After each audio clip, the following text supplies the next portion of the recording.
Hello दोस्तों, कैसे हैं आप सब। हमारी कहानियां देखने के लिए हमारे चैनल को सब्सक्राइब कीजिए और हाँ, बेल आइकॉन पर क्लिक करना मत भूलिएगा। यकीन मानिए, तोतली बहू को तोतली हम बिल्कुल नहीं रखना चाहते थे, लेकिन आप लोगों की फरमाइश में हमें तोतली बहू पार्ट 2 बनाना पड़ा। कोयल और सूरज दोस्त के घर से खाना खाकर अपने घर वापस आ जाते हैं। आ गया बेटा, कैसा रहा? बहू के तोतले होने का राज खुला तो नहीं ना? अरे तुआ तुआ तुआ, तो मुझको चिल्लाना पड़ा। क्या क्या चिल्लाना? ए भगवान, क्या चिल्लाना पड़ा? बोला तो तुआ तुआ चिल्लाना पड़ा। फिर कोयल सूरज की तरफ देखती है।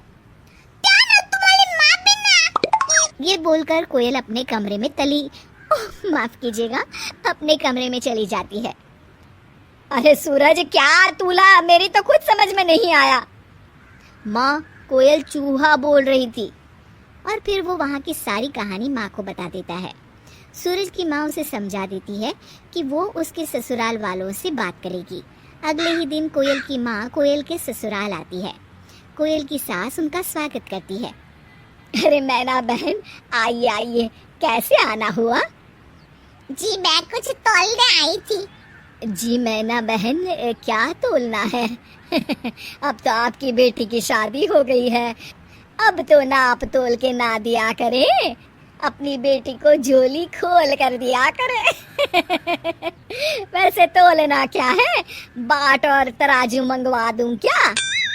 अरे माँ, बड़े घर की बेटी है तुम्हारी बहू कोयल, जरूर सासू माँ सोने में तोलने की सोच रही होंगी अपनी इकलौती बेटी के पति को।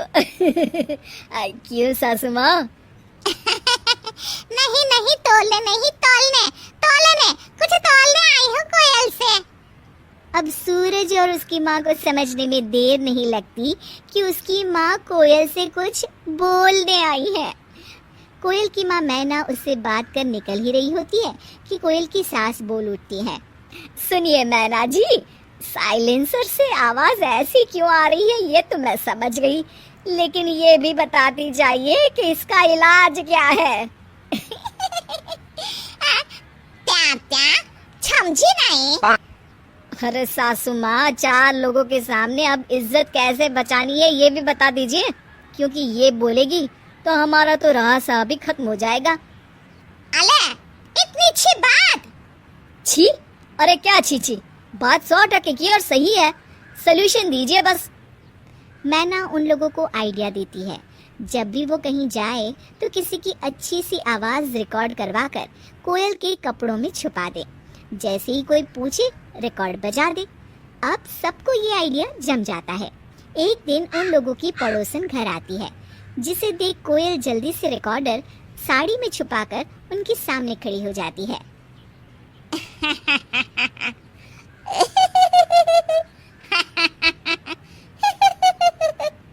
पड़ोसन इरिटेट हो जाती है। अरे चीनी चाहिए थी 1 कटोरी, शाम को वापस कर दूंगी। कोयल का तो रटा रटाया सा ही रिकॉर्डर बज जाता है। कोयल नाम है मेरा। हाँ पता है, पता तो वैसे बहुत कुछ है, लेकिन तू ठीक हो गई क्या? जी बहुत अच्छा लग रहा है। हाँ कोयल, तेरी कोयल सी आवाज दोबारा ठीक ठाक सुनकर मुझे भी अच्छा लग रहा है, चलती हूँ। लेकिन कोयल का टेप रिकॉर्डर तो रटे रटाए डायलॉग ही पकड़कर बज रहा था। हाँ, खाना बहुत अच्छा बना है, खाकर जाती तो और अच्छा लगता। पड़ोसन खुश हो जाती है। मैं तो सिर्फ चीनी लेने आई थी, लेकिन खाने की खुशबू भी बहुत अच्छी आ रही है। अरे जरूर मैं खाना खाकर ही जाऊंगी। अब दूर खड़ी कोयल की सास और पति ये सारा माजरा देख रहे होते हैं। तभी सास वहाँ जल्दी से आ जाती है। अरे सुषमा बहन, कैसे आना हुआ? तब कोयल के टेप रिकॉर्डर से आवाज निकलती है। कोयल नाम है मेरा। सास कोयल की तरफ देखती है। हाँ बेटा कोयल, पता है हमें, जरा अंदर जा, तेरा पति तुझे बुला रहा है। कोयल सास की बात सुनकर वहां से चली जाती है, लेकिन जाते जाते फिर से टेप रिकॉर्डर में से आवाज निकलती है। कोयल नाम है मेरा। कोयल नाम है मेरा। पड़ोसन बड़े ही आश्चर्य से कोयल की तरफ देखती है, लेकिन सास पड़ोसन का ध्यान भटकाने के लिए कहती है, अरे हाँ ये ले चीनी, और फिर से जरूर आना। हाँ सुषमा। अरे वो कोमल बहू खाने के लिए। अभी वो पूरी बात बोल ही नहीं पाई थी कि सास बोल पड़ती है। अरे खाना कहाँ, हम लोग दोपहर में खाते हैं, सीधे रात में एक टाइम बनाते हैं और वही सुबह तक चलता है। सही कह रही थी कोयल, खाना बनाने का वक्त हो जाएगा थोड़ी देर में। पड़ोसन समझ नहीं पाती है और चीनी लेकर चली जाती है, लेकिन पास खड़ी सास और पति ये देखकर खुश हो जाते हैं कि मैना का आइडिया हिट है। अब जवाब जो भी आए, आ तो साफ साफ रहा है ना। बेचारे यही सोचकर खुश हो जाते। निधि की सास हेमा देवी स्वभाव से पूरी हिटलर थी। उससे उसके घर वाले ही नहीं, अड़ोस पड़ोस से लेकर सब्जी वाले, दूध वाले, पेपर वाले और न जाने कौन कौन परेशान थे। अरे हिटलर हेमा की बहू जा रही है। बुलाओ बुलाओ, मजे लेते हैं। अरे निधि यहाँ आना बेटा। नमस्ते आंटी, कैसे हैं आप लोग?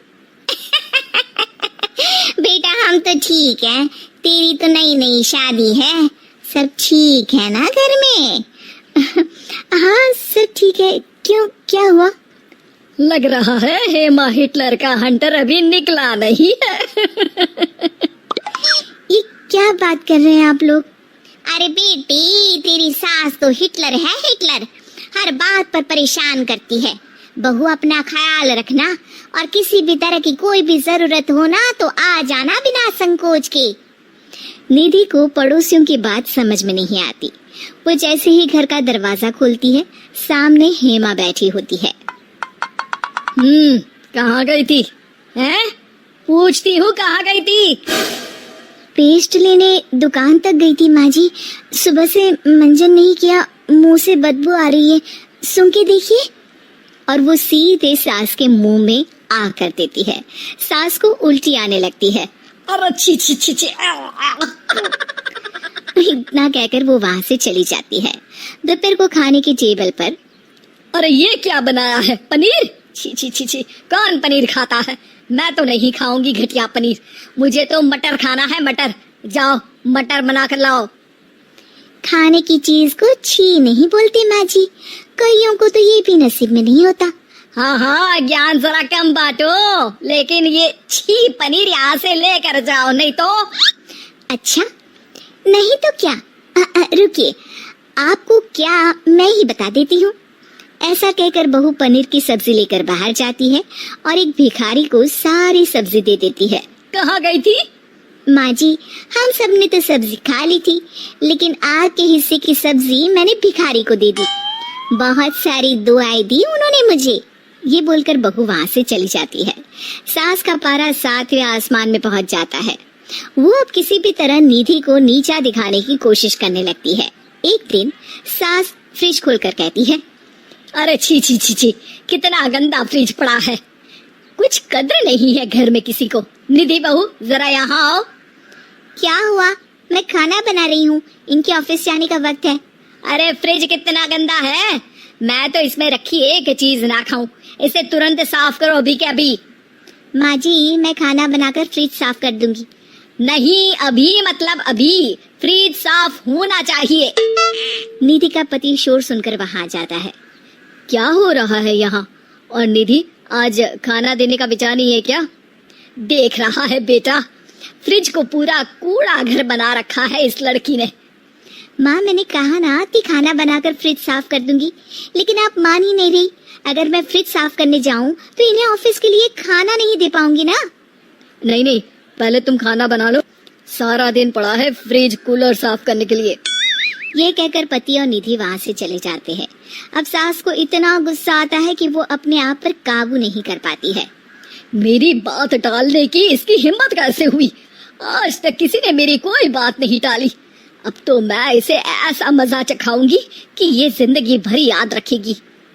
सास सीढ़ियों में ग्रीस गिरा देती है कि जब बहू नीचे उतरे तो उसका पैर फिसल जाए और उसकी हड्डियां टूट जाए।